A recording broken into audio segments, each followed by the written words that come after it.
This Steve Jones Show podcast is now loading. The Steve Jones Show podcast is presented by Sunbury Motor Company, Purdy Insurance, Brewers Outlet, and NIL Game Changers.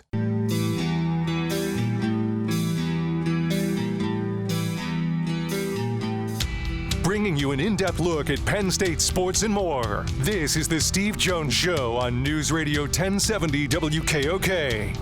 The Steve Jones Show is presented by NIL Game Changers, Sunbury Motor Company, Purdy Insurance, and Brewers Outlet. Now from the Sunbury Motor Studio, here's Steve Jones.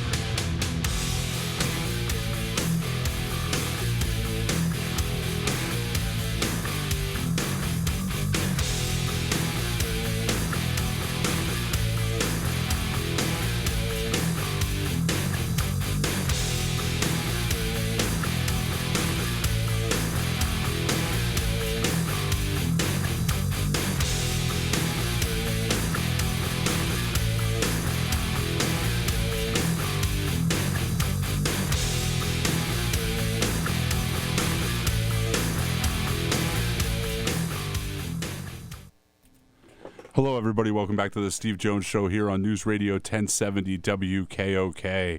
This half hour brought to you by Brewers Outlet. Brewers Outlet, Reagan Street, Sunbury, for all your game day needs. We are live here in the Sunbury Motors studio. Sunbury Motors Ford, Sunbury Motors Kia, Sunbury Motors Ford in Sunbury, Pennsylvania, Sunbury Motors Kia, Hummel's Wharf. Hit the quick lane for your car care needs in Sunbury. Sunbury Motors, Kia. Yeah. In fact, I'm going to be going over there Saturday. Oh. Not the quick lane, but to Sunbury Motors Ford. How about that? Now, do we have Neal this half hour? Or is in the final? Neal is on the phone right now. Oh, there we go.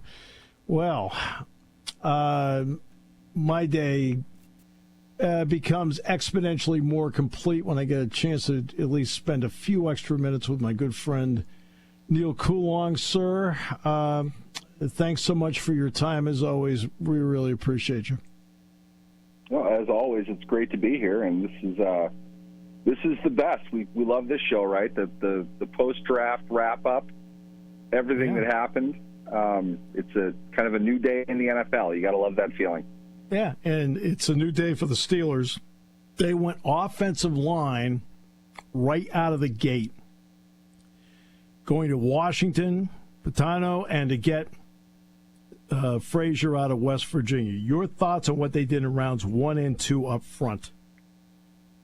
I thought Patano was an absolute gift, and one that I don't think the Steelers can say that they have had the pleasure of receiving since David DeCastro fell in 2012. I mean, really, they haven't been. I don't think you refer to it as underdrafting so much, but when you put it in light to Jarvis Jones and the overdraft that they might have been guilty of the next couple seasons after DeCastro, Patano, I honestly, I don't even know if I should say this as a professional. I was shocked when I saw the name because I was certain he was drafted by that point. I mean, there's no reason why that guy should be going 20 overall. I don't care how long his arms are. Right. The talent level that he has is simply well above 20th overall. Yes. I think in certain contexts, we don't talk about this for linemen nearly as much as we probably should, unless they have something significant about them. But he might be the biggest steal in the draft, just simply because this is a guy. He's got top 10 ability. I think on physical traits, maybe you say 11, 12, 13, somewhere in there. But 7 spots in the first round is utterly ridiculous for a player as good as he is, for a position of arguably, I say that very loosely, arguably immediate need, absolutely future need. It's easily the best pick the Steelers have had in a long time, all things considered. And that's not a knock against anybody, especially against Broderick Jones, an excellent talent in his own right, who probably fell because he doesn't have what Fatanu has as far as his immediate skill set. Fatano will show up and probably be the best tackle on the team. Yeah. To get that at 20, that's exceptional. And then on top of it, I've put a lid on this just because I didn't think there was a way in the world that Zach Frazier was going to fall to 51 overall. But that's a home run pick. You're talking about the absolute perfect player that the Steelers need. Once again, don't care how long his arms are. He's going in the second round. That's completely fine. The value of that for the Steelers, the struggles that they have had at the center position, and how valuable it's going to be to get an immediate plug-and-play, higher-level player with a ceiling that we can't see in the scheme that they run, the character that he has, the level of intensity that he plays with. It's a dream come true, honestly. I have to compare it to last year, and I was gushing over last year's draft as well. I'd like to say that panned out pretty well for the Steelers for reasons that I thought that would happen. I think they might have been better this year. Yeah. And for that to happen 2 years in a row, you've got something when you're going with this. Granted, we're always going to come back to the quarterback, and maybe we'll dampen our enthusiasm if we bring it up now. But they made their offensive line mediocre. They went from mediocre at best to potentially one of the 5 best units in the league quickly. Yeah. And I think by year 2, you're looking at maybe the best unit in the league.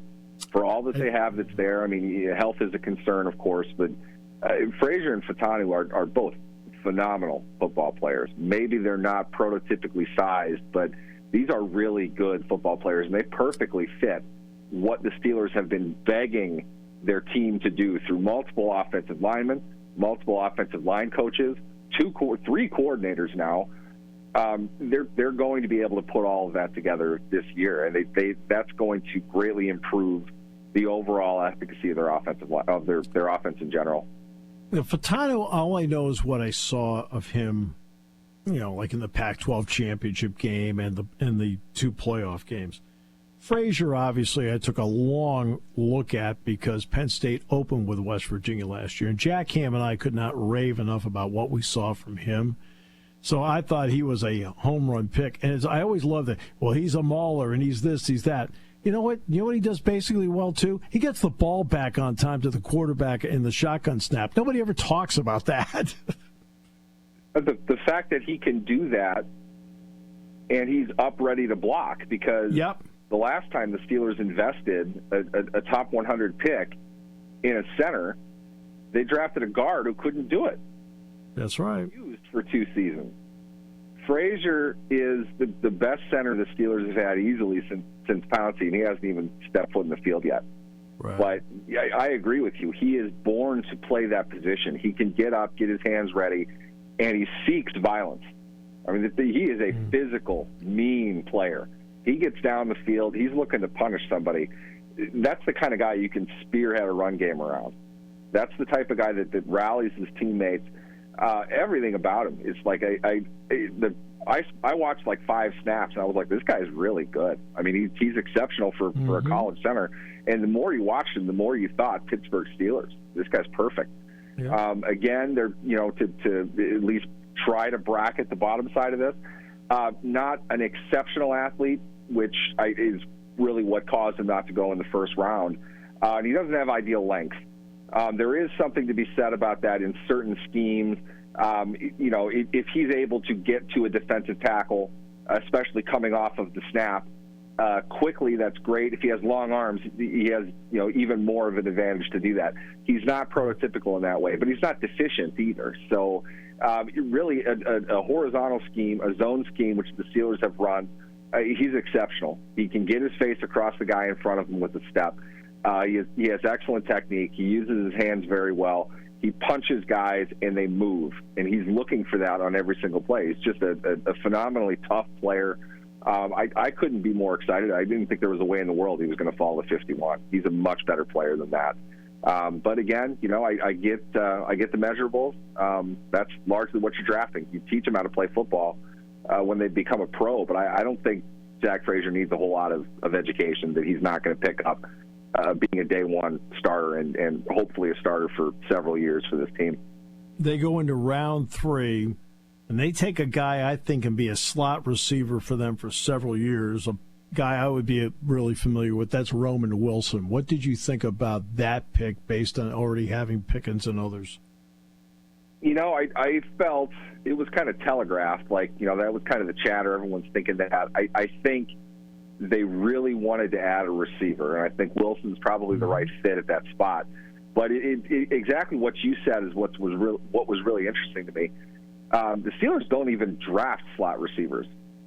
They sign them on the dirt cheap. It's not a position they've prioritized much. That's not to say that they don't get players that can be effective in the slot, but last year, for example, they played Allen Robinson in the slot and threw him the ball 50 times, I think. Right. They paid for him. They gave up assets for him. Maybe they're looking at it differently. Maybe, within Arthur Smith's vision for the offense, they want to include a bit more, dynamic playmaking ability out of the slot. I think Wilson fits for that, and certainly, not the biggest guy you're going to find. Because of that, he kind of becomes not a liability, but sort of locked in. Like, there's not a whole lot of places he can really go at the pro level because of his size. But excellent, tough football player. You love that about him. He doesn't care how big he is. He's going to go block in the run game. He's going to fight for balls down the middle. He's a good seam-running, instinctive wide receiver. Again, you're looking at a high-end athlete with perhaps not the physical traits that you would want in a receiver, but he fits a role for you in the slot. I really think the Steelers wanted that for perhaps more 11 personnel. I don't think he would be on the field in 12, but he's a competitive guy. He's a tough guy. There's a lot to like about him. Oddly enough, though, the guy that I wanted is the guy they took with the second, third-round pick. So yeah, I was through the roof by that point.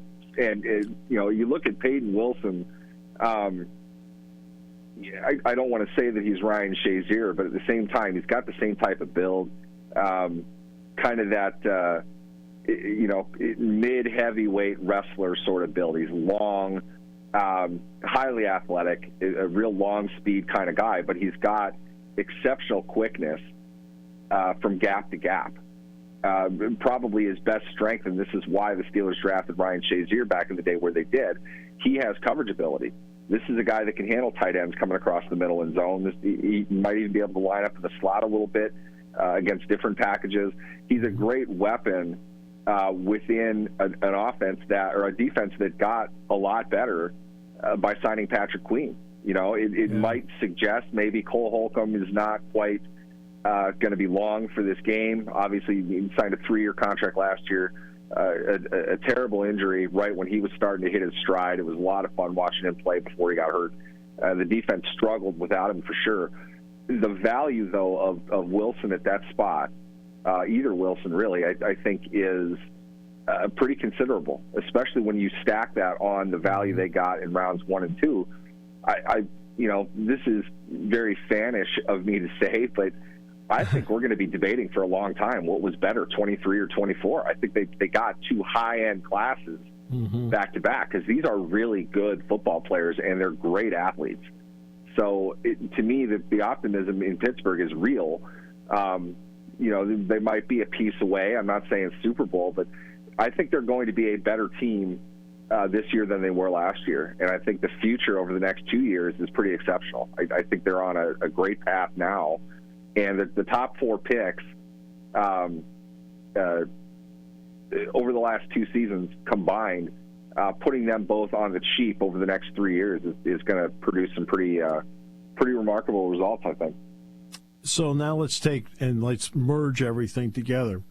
Based on how they set the table in the free agency portion, and now you merge it with the draft, and those 2 phases change the makeup of your football team. What do you think the Steelers are right now when you merge those 2? I think it's funny. I had a conversation with somebody about this today because you sort of wonder about selection bias. Do we think this is a great draft because these are the exact needs we felt the Steelers had? Does that necessarily make them needs? It's really a problem. I think in back-to-back years, you now have 2 opportunities to remove the worst player on your offense, which is Dan Moore, from your starting lineup. I don't think he has to start. I think they get an upgrade there. Whoever's at left and right tackle, I don't know. They'll figure that out. But Broderick Jones and Troy Fautanu are both better players, or are going to be better players than Dan Moore would be. Not a position they addressed in free agency, and people talked about that. So it was kind of like, all right, well, they must be looking at a tackle to at least compete for a starting spot, or they're going to say we want to roll the dice with Dan Moore one more year while he's cheap, let him walk and have developed the player. They used to do that all the time. Third, fourth round player with high athleticism, good upside, maybe can't play right away, but in back-to-back years they got high profile tackles to be able to come in and play. Took Jones a little bit. Some flaws in his game even up to the end, but there's a ton of upside. You can see why they traded up to get him. That makes your offense better as a whole. Along with that, they kicked the tires on, 5 centers? They talked to 5 veteran centers, didn't sign any of them. Right. So it was like, okay, well, they're probably going to go with a center in the draft. It's a good center class. The top 3 centers who are here I really like, and I think in my mind's eye, I think they would have gone with Dukes, Graham, Barton. Yes. Had Fautanu not been available. Right. Not my favorite player. Zach Frazier is not the athlete or as big as Barton is, but Zach Frazier is a better football player now, and I think that can project out. Not to make it too convenient, but Jason Kelsey was a 6th-round pick because he was too stubby. I think he did okay. It's a matter of the intensity, the want to some degree. I think Frazier has a lot of that. Barton's a great athlete. He could have played center for a year, and then they could have dipped back into that in free agency or the draft and moved him to guard. He could be a good player. I can see that, but I really don't think he has as much upside, even with the athletic profile that he has, as Frazier does. A position, though, that they did not address in free agency and let it ride in the draft. And look what they got. Cornerback was probably the other position that people would have thought they would address. Certainly wide receiver that they got with Roman Wilson, but I don't know if they have a 130-plus target guy on their roster. Is that not something they're looking to utilize anymore? I don't remember a time they haven't had a receiver like that. And even when Deontay Johnson was a rookie, he got the ball a bunch. I don't know who that'll be. Maybe they're not done yet either. But they addressed the things that they needed, added some value. Certainly their first 5 picks at positions that if they don't need immediately, they probably need this season or next season. And I think that's what Peyton Wilson represents. We don't know what's going to happen with Holcomb. You sign Queen for a bit. He's your money guy. You've got the other linebacker playing on the cheaper contract. He can probably get in, later on this season, if not earlier than that, but definitely by next season. So you have an option away from Holcomb if the money there isn't going to work anymore. But I feel like these are the needs we thought they had, and it seems like it matched with what the Steelers wanted to do. But what I know is 2 years in a row they brought in exceptional talent at positions that they needed. And everyone's going to grumble they should have done this. Everyone always cries for a cornerback. I get it. They invested in a cornerback last season. They just traded for one, the guy they got back for Deontay Johnson. They have guys that can play cornerback, and you still have free agency. They have some money remaining if they want to make another move somewhere at cornerback or wide receiver. So I think another excellent offseason for the Steelers at this point. You got to put it all together, of course, but the needs seem to fit where they went in free agency, and they had the right vision in mind for the draft to address the things that they really wanted to get addressed, and it fell to them brilliantly. So you're saying Zach Frazier down the road will have an opportunity to be one of the hosts of Monday Night Countdown. Okay, so if finally, you can't read minds, but if you were Russell Wilson, how much better do you feel about the team around you compared to the day you signed?